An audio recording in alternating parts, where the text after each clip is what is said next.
എല്ലാവർക്കും പുതിയൊരു വീഡിയോയിലേക്ക് ഒരിക്കൽ കൂടി സ്വാഗതം. ഇന്നത്തെ വീഡിയോയിലൂടെ നിങ്ങളെ ഞാൻ പരിചയപ്പെടുത്തുന്നത് വളരെ പവർഫുള്ളായിട്ടുള്ള ഒരു പച്ചമരുന്നാണ്.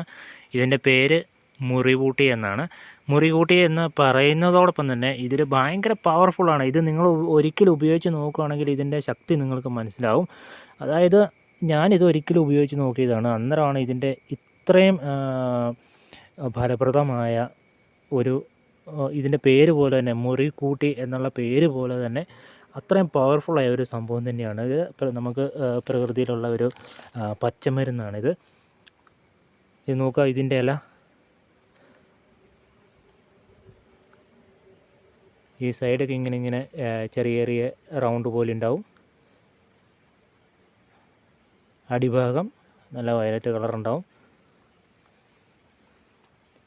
ഇതൊക്കെ ചീര ഐറ്റത്തിൽ പെടുന്ന വേറെ ഐറ്റംസാണ്. ഇത് ചൊറിയുന്ന സാധനം.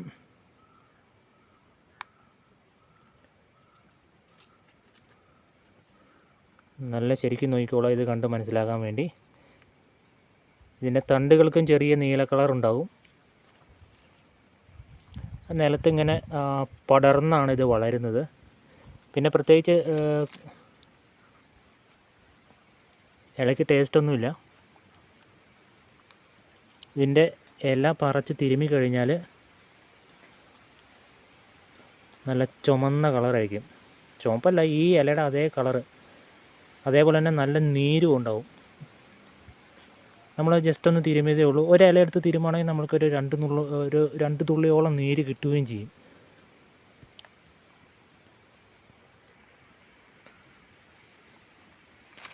അപ്പോഴിത് ഉപയോഗിക്കേണ്ടത് നിങ്ങളുടെ മുറിവ് അല്ലെങ്കിൽ നമ്മൾക്ക് പൊള്ളലൊക്കെ ഏറ്റ ഭാഗത്തൊക്കെ ഉപയോഗിക്കാൻ നല്ലതാണ്.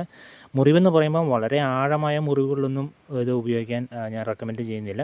ഞരമ്പോ മറ്റുള്ള കാര്യങ്ങളൊക്കെ മുറിഞ്ഞിട്ടുണ്ടെങ്കിൽ നിങ്ങൾ ഹോസ്പിറ്റലൊക്കെ പോകുന്നതായിരിക്കും നല്ലത്.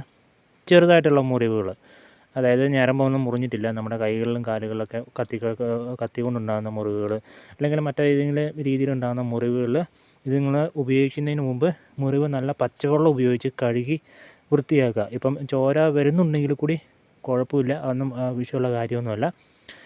ഇത് ഒരു 2-3 ഇല കയ്യിൽ തന്നെ എടുത്തിട്ട് നല്ല രീതിയിൽ അമക്കുമ്പം നല്ല രീതിയിലൊന്ന് നമ്മൾ ഞെക്കി ഇപ്പോൾ ഈ കാണിച്ച രീതിയിൽ ജസ്റ്റ് ഒന്ന് ഇങ്ങനെ ആക്കിയാൽ മതി. അന്നേരത്തേക്കും ഒരില എടുത്താൽ തന്നെ 2-3 തുള്ളി നമ്മൾക്ക് ഇതിൻ്റെ അകത്തുനിന്ന് നീര് കിട്ടും. ആ നീര് നല്ല നമ്മുടെ മുറിവേറ്റ ഭാഗത്ത് ഒഴിച്ച് കൊടുക്കുക. ഇപ്പോൾ കണ്ടോ, ഇത്രയും നല്ല നീര് വന്നിട്ടുണ്ട്. അതിനുശേഷം ആ മുറിവ് എങ്ങനെയാണോ ഉണ്ടായിരിക്കുന്നത് അതങ്ങനെ കൂട്ടി അങ്ങ് പിടിക്കുക. കൂട്ടി അമക്കി പിടിച്ചതിന് ശേഷം, ഇപ്പം മുറിവൊന്നുമില്ല അതുകൊണ്ട് കാണിച്ചു തരാൻ പറ്റത്തില്ല. അമക്കി പിടിച്ചതിന് ശേഷം നിങ്ങൾ ഒരു 1-2 മിനിറ്റ് അങ്ങനെ തന്നെ പിടിച്ചുകൊണ്ടിരിക്കുക. നിങ്ങൾക്ക് ഇതിൻ്റെ ശരിക്കും ഇതിൻ്റെ ആ ശക്തി, അത്ഭുത ശക്തി എന്ന് പറയുന്ന ഈ പച്ചമരുന്നിൻ്റെ ശക്തി കാണണമെങ്കിൽ നിങ്ങൾ അന്നേരം നോക്കിയാൽ മതി. ആ പിടിച്ചങ്ങനെ അവിടെ വെച്ചതിന് ശേഷം കുറച്ച് കഴിഞ്ഞ് അന്നേരം തന്നെ ചോര നിൽക്കും. നിങ്ങൾ ചോര വരുന്നുണ്ടെങ്കിൽ അത് അന്നേരം തന്നെ ഇതിൻ്റെ നീര് വെച്ച് ഉടനെ ചോര വരലും നിൽക്കും.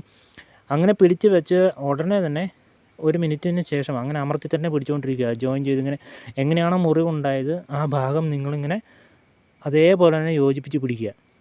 ഇതിൻ്റെ ഒരു 1-2 തുള്ളി ഒഴിച്ചതിന് ശേഷം നിങ്ങൾക്ക് 1 മിനിറ്റ് അങ്ങനെ പിടിച്ചതിന് ശേഷം നോക്കുകയാണെങ്കിൽ അത് അങ്ങനെ തന്നെ ഒട്ടിയിരിപ്പുണ്ടാവും. നിങ്ങൾക്ക് ചിലർക്കൊക്കെ വിശ്വസിക്കാൻ പ്രയാസം ഉണ്ടാകും. നിങ്ങളൊന്ന് പരീക്ഷിച്ച് നോക്കുക. ചെറിയ മുറിവൊക്കെ ഉണ്ടാകുമ്പോൾ തുടക്കക്കാർ, അതേപോലെ തന്നെ പൊള്ളലൊക്കെ ഉണ്ടാകുമ്പം അതങ്ങനെ തന്നെ ഒട്ടിയിട്ടുണ്ടാകും. പിന്നെ നിങ്ങൾ ഒരു ദിവസത്തേക്ക് അതിൽ വെള്ളം നനവൊന്നും പറ്റാതെ, നനവൊന്നും ഇളക്കാതെ അത് നോക്കണം. നനയുവാണെങ്കിൽ പിന്നെയും അത് തുറന്നു വരും. നിങ്ങൾ വേറെ ഒരു മരുന്നും വെക്കേണ്ട, ഇത് വെച്ചിട്ട് അങ്ങനെ ഹോൾഡ് ചെയ്ത് പിടിച്ചുകൊണ്ടിരിക്കുക. മൂടിക്കെട്ടേണ്ട ആവശ്യമൊന്നുമില്ല. അത് അന്നേരം തന്നെ ഒട്ടിയിട്ടുണ്ടാവും. നിങ്ങളെ സ്കിന്നിലുണ്ടാകുന്ന ആ പാട് പോലും പിന്നീട് കാണാൻ പറ്റത്തില്ല. പിന്നെ അതങ്ങനെ തന്നെ അങ്ങ് ഉണങ്ങിക്കോളും. നിങ്ങൾ ഒരു ദിവസം അല്ലെങ്കിൽ 2 ദിവസം അതിൽ വെള്ളം നനയ്ക്കാൻ പാടില്ല എന്ന് മാത്രമേ ഉള്ളൂ. ഇത് കുറേയും കൂടി വലുതാകുമ്പം ഇതിൽ ചെറിയ വൈറ്റ് പൂക്കളുണ്ടാവും. അപ്പോൾ ഈ കാണുന്നതാണ് മുറികൂട്ടി.